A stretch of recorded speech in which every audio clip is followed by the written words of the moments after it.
Welcome to the Tenant Law Podcast, where we talk about new, interesting, and/or important legal cases affecting New York City tenants. This weekly pod will be about 10 minutes long. First, we give you some background so that you have the context to understand the case we are discussing. Then we talk about the case itself, and finally, we explain why the case is important and give you our tenant takeaway. I am Michelle Itkowitz, and today's case is West 49th Street LLC versus O'Neill, a fairly recent civil court New York County case from last year. First, let's set the stage with some context. A family member of a rent-stabilized tenant may have the right to a rent-stabilized lease in their own name when the rent-stabilized tenant dies or permanently vacates the apartment. It's called succession, and it's available to a family member occupant when that family member has resided as the family member's primary residence with the rent-stabilized tenant in the apartment for 2 years immediately before the rent-stabilized tenant died or permanently vacated. And that 2 years goes down to 1 year if the occupant is a senior citizen or disabled. So what's a family member? For purposes of this statute, a family member is spouse, children, parents, grandparents, siblings. So no aunts or uncles, cousins. However, the definition of family member also includes any other person who can prove that there was an emotional and financial commitment and interdependence between the tenant and the occupant who's looking to succeed. So actually that could encompass aunts and uncles and cousins, or people that are just in a relationship where they are emotionally and financially committed to each other and there is an independence between them. So in other words, like family is also a category. Now, how do courts decide if there's an emotional and financial commitment and interdependence between a rent-stabilized tenant and an occupant who wants to succeed? Well, the determination is not limited to any one factor. There's a list of factors in the statute. And by the way, one that can never be considered is whether or not there's a sexual relationship between the tenant and the occupant. That's off the table. That's not something considered. But here's the list of the things considered in the statute. The court will look at how long the relationship has been, whether or not the tenant and the occupant rely on each other for things, whether they intermingle their finances. So do they have bank accounts together or credit cards together? Do they attend family functions together, like holidays? What about their legal obligations? Did they make their wills where they're each other's beneficiary or a healthcare proxy so they can make each other's decisions about health? And is there a public face to their relationship? Are they holding themselves out as family members to the community? Those are some of the big points in the statute that the court considers when trying to decide if an occupant who's not a spouse, children, parents, grandparents, siblings, if that person had such a relationship to the tenant that they're a catch-all family member and entitled to succeed. So now let's get into today's case, which involves a polyamorous relationship with 3 people in it.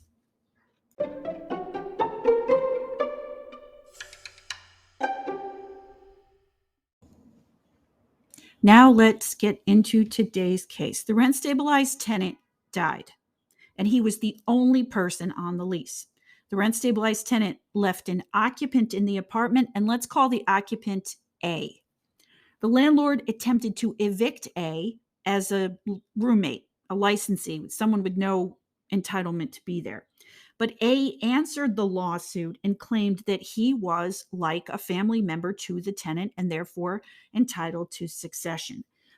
A maintained that A and the tenant were emotionally and financially committed to one another and that they were dependent upon one another.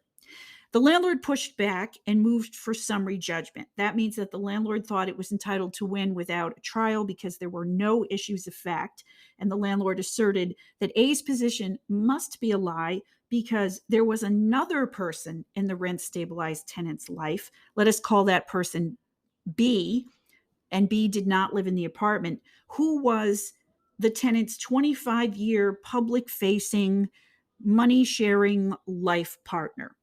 And B came to court and he testified that A was nothing more than tenant's roommate. So let's look at what B testified to. This is the 25-year life partner that did not live in the apartment. B testified that B and tenant traveled together, that their families knew each other and got together, that tenant and B had joint cell phone and credit card accounts, that tenant and B were the beneficiaries of each other's retirement funds. B says he took care of tenant as he died. B submitted many photographs of tenant and B together, and B says A is just a roommate. Now, A testifies that A and tenant had a discreet relationship in the apartment, but that B knew that A was there. A says that tenant invited A to move in. A spent more time with tenant than B, according to A.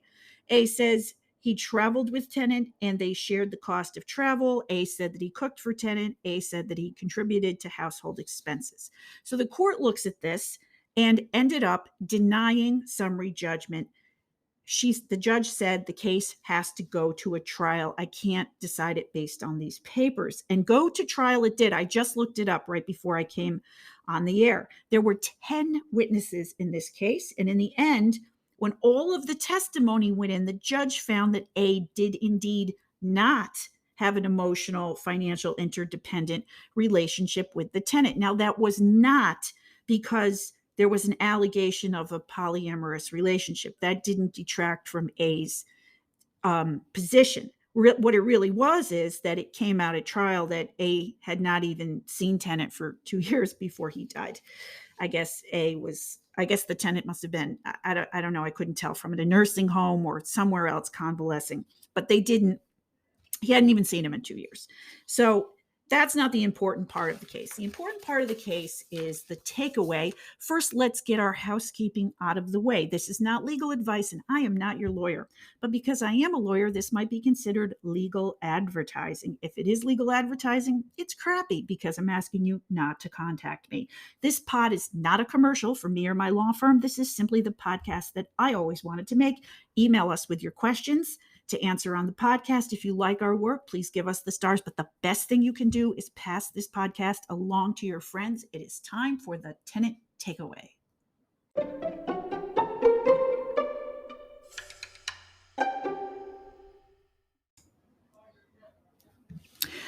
Tenant takeaway time. The judge in her decision denying summary judgment and sending the case to trial stated, quote, "The existence of a triad should not automatically dismiss the occupant's claim to non-eviction protections," close quote. In other words, the existence of the relationship between tenant and B, the 25-year life partner, did not preclude the possibility that tenant could have an emotional, financial, interdependent relationship at the same time with A, who resided in the apartment. So, to the extent this case stands for something new and interesting, it's that the landlord and tenant court is willing to recognize polyamorous relationships when called on to define who is an emotional, financial, interdependent relationship. It didn't work out for this person claiming this, but not because of the polyamorous dynamic, just because the person couldn't really demonstrate, at the end of the day, emotional, financial interdependence. The law evolves around what's going on in the world, and that's what's so fascinating and keeps this interesting. I'm going to link to this case in the show notes. And also in episode 6, we explored succession on another topic, so I'll link to that in the show notes. And there you have it.